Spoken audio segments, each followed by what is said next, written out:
Hello friends, ಈ ದಿನ ಬಂದು ಜೋಳದ ರೊಟ್ಟಿ ಸುಲಭವಾಗಿ ಹೇಗೆ ಮಾಡೋದಂದು ನಾನು ಈ ದಿನ ತೋರಿಸ್ತಾ ಇದ್ದೀನಿ. ಈಗ ಭಾಳಷ್ಟು ಮಂದಿ ನನಗೆ ಜೋಳದ ರೊಟ್ಟಿ ಮಾಡೋದಕ್ಕೆ ಬರಲ್ಲ ಅಂತ ಹೇಳ್ತಾರೆ. ಹಾಗಾಗಿ ಎಲ್ಲರಿಗೆ ಜೋಳದ ರೊಟ್ಟಿ ಮಾಡೋದು ಬರಲ್ಲ, ಬಟ್ ಚಪಾತಿ ಎಲ್ಲರಿಗೂ ಬರುತ್ತೆ ಚಪಾತಿ ಮಾಡೋದು.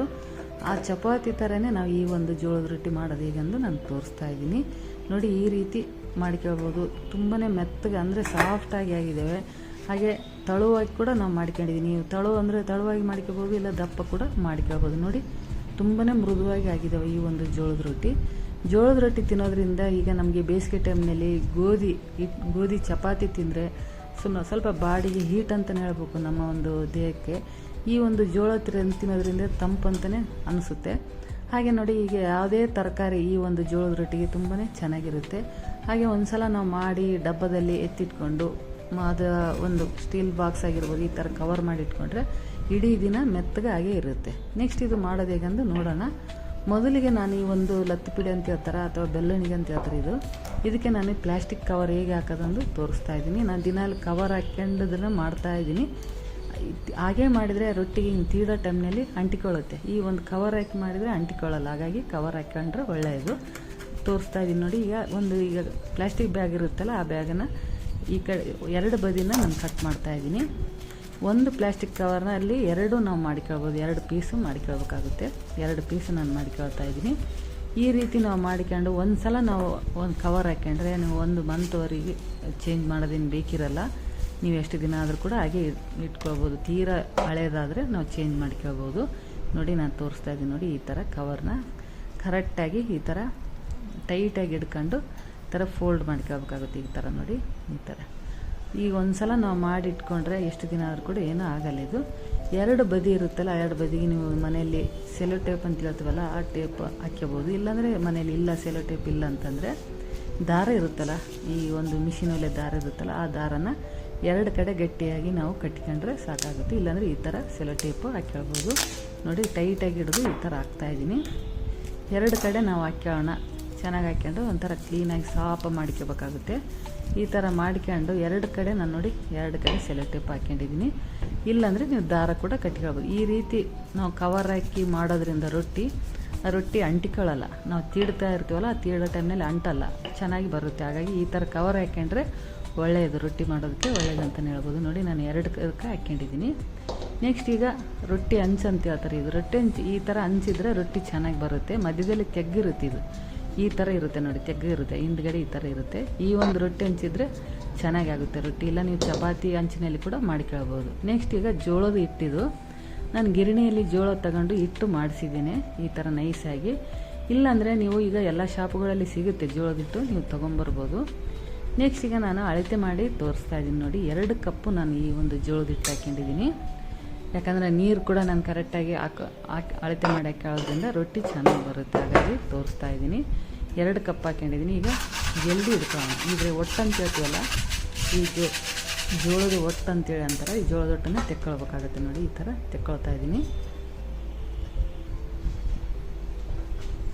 ನೆಕ್ಸ್ಟ್ ಸ್ವಲ್ಪ ಉಪ್ಪು, ನಿಮಗೆ ಉಪ್ಪು ಬೇಕಂದ್ರೆ ಹಾಕ್ಕೋಬೋದು, ಇಲ್ಲಾಂದರೆ ಸ್ಕಿಪ್ ಮಾಡ್ಬೋದು. ಚೆನ್ನಾಗಿ ಒಂದು ಸಲ ಮಿಕ್ಸ್ ಮಾಡ್ಕೊಳ್ಳೋಣ. ಮಿಕ್ಸ್ ಮಾಡ್ಕೊಂಡು ಈ ಬಿಸಿ ನೀರು ಇರುತ್ತಲ್ಲ, ಚೆನ್ನಾಗಿ ಕುದೀತಾ ಇರೋವಂಥ ನೀರನ್ನ ಇದರಲ್ಲಿ ನಾವು ಹಾಕ್ಕೊಳ್ಬೇಕಾಗುತ್ತೆ ನೋಡಿ. ಅದೇ 1 ಕಪ್ ನಾನು ಯಾವುದು ಜೋಳದ ಹಿಟ್ಟು ತೊಗೊಂಡ್ನಲ್ಲ, ಅದೇ 1 ಕಪ್ಲಿಂದ ನಾನು 1.5 ಕಪ್ಪಷ್ಟು ನೀರು ಹಾಕ್ಕೊಳ್ತಾ ಇದ್ದೀನಿ, ಬಿಸಿ ನೀರು ನೋಡಿ. ಈಗ ಮೊದಲಿಗೆ 1 ಕಪ್ ಹಾಕ್ತಾಯಿದ್ದೀನಿ. ಅದಾದ ನಂತರ ಇನ್ನೂ ಉಳಿದಿರೋಂಥ ಅರ್ಧ ಕಪ್ಪು ಹಾಕ್ಕೊಳ್ತಾ ಇದ್ದೀನಿ. ಚೆನ್ನಾಗಿ ಇದು ಸ್ವಲ್ಪ ಬಿಸಿ ಇರೋದ್ರಿಂದ ಕೈಲಿಂದ ಮುಟ್ಟೋದಕ್ಕೆ ಆಗಲ್ಲ. ಹಾಗಾಗಿ ಈ ಥರ ಚಮಚೆಯಿಂದ ಈ ಥರ ಚೆನ್ನಾಗಿ ಮಿಕ್ಸ್ ಮಾಡ್ಕೊಳ್ಳೋಣ. ಇನ್ನೂ ಒಂದು ಅರ್ಧ ಉಳಿದಿದ್ದೆಲ್ಲ ನೀರು, ಅದು ಕೂಡ ಹಾಕ್ಕೊಳ್ತಾ ಇದ್ದೀನಿ ನೋಡಿ. ನೆಕ್ಸ್ಟ್ ನಮಗಿನ್ನೂ ಸ್ವಲ್ಪ ನೀರು ಬೇಕಂದ್ರೆ ಸ್ವಲ್ಪ ತಣ್ಣೀರು ಹಾಕ್ಕೊಂಡು ಚೆನ್ನಾಗಿ ಇದು ನಾದಿಕೊಳ್ಬೇಕಾಗುತ್ತೆ. ಸ್ವಲ್ಪ ಬಿಸಿ ಇರೋದ್ರಿಂದ ಮೊದಲು ಚಮಚೆಯಿಂದ ಚೆನ್ನಾಗಿ ಕಲಿಸ್ಕೊಳ್ಳೋಣ. ಅದಾದ ನಂತರ ಕೈಲಿಂದ ಚೆನ್ನಾಗಿ ನಾದಿಕೊಳ್ಬೇಕಾಗುತ್ತೆ. ಹಿಟ್ಟು ಚೆನ್ನಾಗಿ ನಾದಿಕೊಂಡಷ್ಟು ರೊಟ್ಟಿ ಚೆನ್ನಾಗಿ ಬರುತ್ತೆ, ಮೆತ್ತಗಾಗುತ್ತೆ ರೊಟ್ಟಿ, ಮೃದುವಾಗಿ ಆಗುತ್ತೆ. ಹಾಗಾಗಿ ಚೆನ್ನಾಗಿ ನಾದಿಕೊಳ್ಬೇಕಾಗುತ್ತೆ ಈ ಒಂದು ಜೋಳದ ಹಿಟ್ಟು ನೋಡಿ. ಇದಕ್ಕೆ ಒಂದು ಸ್ವಲ್ಪ ಇನ್ನು ಗಟ್ಟಿಗೆ ಅನಿಸುತ್ತೆ. ಹಾಗಾಗಿ ಸ್ವಲ್ಪ ತಣ್ಣೀರು ಹಾಕ್ತಾಯಿದ್ದೀನಿ, ಬಿಸಿ ನೀರೇನಲ್ಲ, ತಣ್ಣೀರು ಹಾಕ್ಕೊಂಡು ಚೆನ್ನಾಗಿ ನಾದಿಕೊಳ್ತಾ ಇದ್ದೀನಿ. ನಿಮಗೆ ದಪ್ಪ ಬೇಕಂದರೆ ದಪ್ಪ ಮಾಡ್ಕೊಳ್ಬೋದು ರೊಟ್ಟಿ, ಇಲ್ಲ ತಳು ಅಂದರೆ ತಳು ಮಾಡ್ಕೊಳ್ಬೋದು ನೋಡಿ. ಜೋಳದ ರೊಟ್ಟಿ ತಿನ್ನೋದ್ರಿಂದ ತುಂಬಾ ಆರೋಗ್ಯಕ್ಕೆ ಒಳ್ಳೆಯದಂತಲೇ ಹೇಳ್ಬೋದು. ಜೋಳ ಈ ರೀತಿ ನಾವು ಮಾಡ್ಕೊಳ್ಬೋದು. ನೀವು ಹೇಗೆ ಚಪಾತಿ ಮಾಡ್ಕೊಳ್ತಾರೆ ಅದೇ ರೀತಿಯೇ ಮಾಡ್ಕೊಳ್ಬೋದು. ಈಗ ಚಪಾತಿ ಎಲ್ಲರಿಗೂ ಬರುತ್ತೆ, ಅದೇ ಥರ ಈಗ ನೀವು ರೊಟ್ಟಿ ಕೂಡ ಮಾಡ್ಕೊಳ್ಬೋದು. ನೋಡಿ ಈಗ ನಾನು ಕಟ್ ಮಾಡ್ಕೊಳ್ತಾ ಇದ್ದೀನಿ. ಒಂದು 10 ಈ ಒಂದು ಉಂಡೆಗಳಾಗಿದ್ದಾವೆ. ನೀವಿಲ್ಲ 8 ಮಾಡ್ಕೊಳ್ಬೋದು, ಇಲ್ಲ 6 ಮಾಡ್ಕೊಳ್ಬೋದು, ಎಷ್ಟಾದರೂ ಮಾಡ್ಕೊಳ್ಬೋದು ನಿಮ್ಗೆ ಬೇಕಿದ್ದಷ್ಟು. ಈಗ ನೀರು ತೊಗೊಂಡಿದ್ದೀನಿ, ಸ್ವಲ್ಪ ತಣ್ಣೀರು ತೊಗೊಂಡಿದ್ದೀನಿ. ಅದಕ್ಕೆ ಕಾಟನ್ ಬಟ್ಟೆ, ಒಂದು ಸ್ವಲ್ಪ ತುಂಡು ಅಂತೀವಲ್ಲ, ಕಾಟನ್ ಬಟ್ಟೆನ ಹಾಕ್ಕೊಂಡು ನೆನೆಸಿಟ್ಕೊಳ್ತಾ ಇದ್ದೀನಿ ನೀರಿನಲ್ಲಿ. ನೆಕ್ಸ್ಟ್ ಈಗ ನೋಡಿ ಇದನ್ನು ಕೂಡ ಸ್ವಲ್ಪ ಕೈಗೆ ನೀರು ಹಚ್ಕೊಂಡು ಚೆನ್ನಾಗಿ ನಾದ್ಕೊಳ್ಳೋಣ. ಆಗಲೇ ಹೇಳಿದಾಗ ನನಗೆ ಹಿಟ್ಟು ಚೆನ್ನಾಗಿ ನಾದಿಕೊಂಡಷ್ಟು ರೊಟ್ಟಿ ಚೆನ್ನಾಗಿ ಬರುತ್ತೆ, ಮೆತ್ತಗಾಗುತ್ತೆ ರೊಟ್ಟಿ. ಹಾಗಾಗಿ ಚೆನ್ನಾಗಿ ನಾದಿಕೊಳ್ಬೇಕು. ಅದೇ ಒಂದು ಜೋಳದ ಹಿಟ್ಟು ಇರುತ್ತಲ್ಲ, ಒಣ ಒಂದು ಹಿಟ್ಟು ಈಗ ಹಾಕ್ಕೊಂಡು ನೋಡಿ ಈಗ ತೋರಿಸ್ತಾ ಇದ್ದೀನಿ. ನೆಕ್ಸ್ಟ್ ನಾವೇನು ಕವರ್ ಹಾಕಿ ಇಟ್ಕೊಂಡಿದ್ದೀವಲ್ಲ ಲತ್ ಪುಡಿ, ಅದರಿಂದ ನೋಡಿ ತೀರ ಪ್ರೆಷರ್ ಹಾಕ್ಬಾರ್ದು. ನಮಗೆ ಚಪಾತಿಗೆ ಆದರೆ ಸ್ವಲ್ಪ ಗಟ್ಟಿಯಾಗಿ ಪ್ರೆಷರ್ ಹಾಕ್ತೀವಿ, ಇದಕ್ಕೇನಿಲ್ಲ, ಸ್ವಲ್ಪ ಸ್ಮೂತಾಗಿ ಈ ಥರ ರೋಲ್ ಮಾಡ್ಕೊಳ್ಬೇಕಾಗುತ್ತೆ. ಭಾಳನೇ ಸ್ಮೂತಾಗಿ ಮಾಡ್ಕೊಳ್ಬೇಕು. ನೋಡಿ ತೋರಿಸ್ತಾ ಇದ್ದೀನಿ. ತುಂಬಾ ಸುಲಭ, ಭಾಳ ಕಷ್ಟ ಏನಲ್ಲ, ತುಂಬ ಸುಲಭವಾಗಿ ನೋಡಿ ನಿಧಾನವಾಗಿ ಈ ಥರ ರೋಲ್ ಮಾಡ್ಕೊಳ್ಬೇಕಾಗುತ್ತೆ. ಸ್ವಲ್ಪ ತಾಳ್ಮೆ ಇರಬೇಕು, ನಿಧಾನವಾಗಿ ನಾವು ಮಾಡ್ಕೊಳ್ಬೇಕು. ಗಟ್ಟಿಯಾಗಿ ನಾವು ಪ್ರೆಸ್ ಮಾಡಿಬಿಟ್ರೆ ಅದಕ್ಕೆ ಹರಿದೋಗಿಬಿಡುತ್ತೆ, ಯಾಕಂದರೆ ಅಷ್ಟು ಜಿಗಿ ಇರಲ್ಲ ಈ ಒಂದು ಜೋಳದ ಹಿಟ್ಟಿನಲ್ಲಿ. ಈ ಗೋಧಿ ಹಿಟ್ಟಿನಲ್ಲಿ ಜಿಗಿ ಇರುತ್ತೆ, ಅದು ಎಷ್ಟೇ ಗಟ್ಟಿಯಾಗಿ ತೀಡಿದ್ರೆ ಅದು ಅರಿಯಲ್ಲ. ಇದು ಸ್ವಲ್ಪ ಬೇಗ ಅರಿಯುತ್ತೆ ಇದು ರೊಟ್ಟಿ. ಹಾಗಾಗಿ ನಿಧಾನವಾಗಿ ನೋಡಿ, ನಿಧಾನವಾಗಿ ಈ ಥರ ನಿಮ್ಗೆ ಎಷ್ಟು ತಾಳು ಅಂದರೆ ತಾಳು ಮಾಡ್ಕೊಳ್ಬೋದು, ದಪ್ಪ ಅಂದರೆ ದಪ್ಪ ಮಾಡಿ. ನೋಡಿ ಈಗ ಹಂಚಿನಲ್ಲಿ ಹಾಕೋದು ಕೂಡ ನಾನು ತೋರಿಸ್ತಾ ಇದ್ದೀನಿ. ಒಂದು ಕೈಯಲ್ಲಿಂದ ಹಿಂಗೆ ತೊಗೊಂಡು ಈ ಥರ ನಾವು ಹಾಕ್ಕೊಳ್ಬೇಕಾಗುತ್ತೆ. ಬಿಸಿಯಾಗಿ ಮಾಡಿದ್ದಕ್ಕೆ ಇಟ್ಕೊಂಡಿದ್ಮೇಲೆ ಬಿಸಿ ಆಗಿದೆ ಹಂಚು, ಈಗ ಹಾಕ್ಕೊಳ್ಳೋಣ. ಚೆನ್ನಾಗಿ ಬಿಸಿ ಆಗಿರ್ಬೇಕು, ಹಂಚು ಚೆನ್ನಾಗಿ ಕಾದಿರ್ಬೇಕು ನಾವು ರೊಟ್ಟಿ ಹಾಕಿದಾಗ. ಈ ಥರ ಹಾಕಿದ ನಂತರ ನೆಕ್ಸ್ಟ್ ನಾನು ಏನು ನೀರಿನಲ್ಲಿ ಬಟ್ಟೆ ಹಾಕ್ಕೊಂಡು ಇಟ್ಕೊಂಡ್ಮೇಲೆ ಆ ಬಟ್ಟೆನ ಈ ಥರ ಈ ಒಂದು ಒಣ ಒಂದು ಹಿಟ್ಟಿರುತ್ತಲ್ಲ ಅದು ತೆಕ್ಕೊಳ್ಬೇಕಾಗುತ್ತೆ. ಇದು ನೀರು ಹಚ್ಚಿ ನಾವು ಒಣ ಹಿಟ್ಟನ್ನ ತೆಕ್ಕೊಳ್ಬೇಕಾಗುತ್ತೆ. ನೆಕ್ಸ್ಟ್ ಒಂದು ಸ್ವಲ್ಪ ಹೊತ್ತು ಬಿಟ್ಟು ಈಗ ಒಂದು ಸೈಡ್ ಬೆಂದಿದೆ, ಈಗ ಸುಟ್ಟಿದೆ, ಅದನ್ನು ತಿರುವಿ ಹಾಕೋಣ. ಇದು ಇನ್ನೊಂದು ಬದಿ ಕೂಡ ಚೆನ್ನಾಗೀಗ ಸುಟ್ಕೊಳ್ಳೋಣ.